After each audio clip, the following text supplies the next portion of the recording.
Esther chapter 5.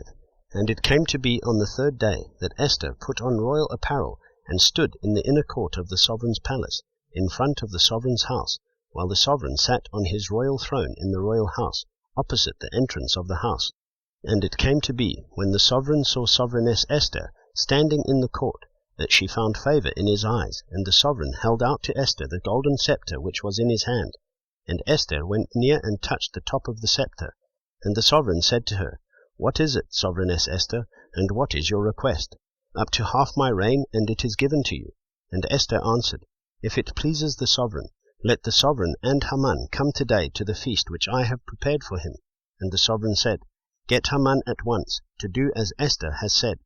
Then the sovereign and Haman went to the feast which Esther had prepared.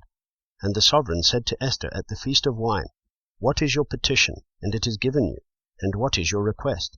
Up to half my reign, and it is done. And Esther answered and said, My petition and request is this, if I have found favor in the eyes of the sovereign, and if it pleases the sovereign to give my petition and perform my request, then let the sovereign and Haman come to the feast which I make for them, and tomorrow I shall do according to the word of the sovereign. And Haman went out that day rejoicing and with a glad heart. But when Haman saw Mordecai in the sovereign's gate, and that he did not stand or tremble before him, he was filled with wrath against Mordecai. But Haman held himself in, and came to his house, and he sent and called for his loved ones, and Zeresh his wife.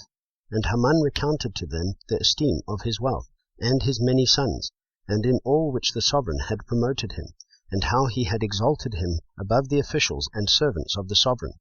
And Haman said, Besides Esther the sovereigness, let no one but me come in with the sovereign to the feast which she prepared. And tomorrow, too, I am invited by her along with the sovereign. But all this does not suit me, as long as I see Mordecai the Yehudi sitting at the sovereign's gate.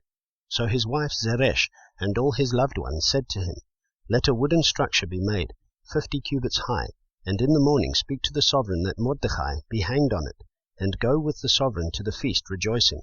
And the word pleased Haman, and he had the wooden structure made.